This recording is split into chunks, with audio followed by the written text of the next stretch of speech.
Lakhajiraj road ઉપર જે દબાણનો પ્રશ્ન હતો એ પ્રશ્નના સંદર્ભે અમે આવતીકાલે જે ધરણાનું અને બંધનું એલાન આપેલું હતું એ સંદર્ભમાં મ્યુનિસિપલ કમિશનર અને પોલીસ ડિપાર્ટમેન્ટ અને અધિકારીઓ અને પદાધિકારીઓ દ્વારા એક મિટિંગનું આયોજન કરવામાં આવ્યું હતું. અત્યારે જે અમે કમિશનર સાહેબના કોન્ફરન્સ હોલમાં મિટિંગ હતી અમારી.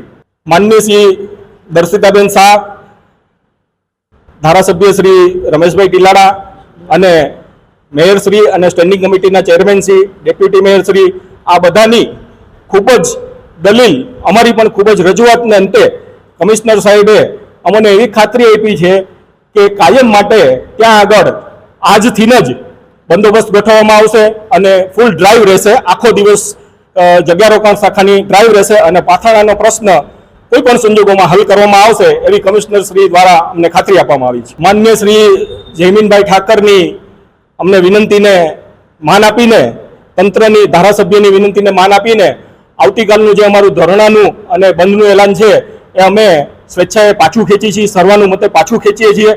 અમે ફરીથી કોર્પોરેશનના મ્યુનિસિપાલિટી કમિશનર ઉપર એક વખત વિશ્વાસ, એની ખાતરી આપેલી છે, એની ઉપર વિશ્વાસ રાખીને વેપારીઓના હિતમાં જે કોર્પોરેશન કામ કરશે એને ધ્યાનમાં લઈ અને કોઈ પણ જાતની બીજું કોઈ ઊભું ન થાય, વ્યવધાન ઊભું ન થાય એટલા માટે આવતીકાલની જે અમારી ધરણાનો અને બંધનું એલાન છે એ સ્વૈચ્છિક અને સર્વાનુમતે પાછું ખેંચી છે. જે અમારી 45 થી 50 મિનિટ સુધી વાત ચાલી, મિટિંગ ચાલી.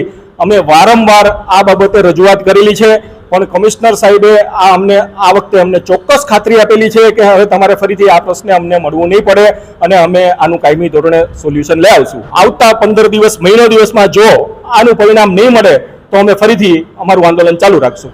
સાંજ સમાચાર ફેસબુક પેજને લાઇક કરો, વિડીયો શેર કરો અને વધુ વિગતવાર સમાચાર માટે sanssamachar.net વિઝિટ કરો.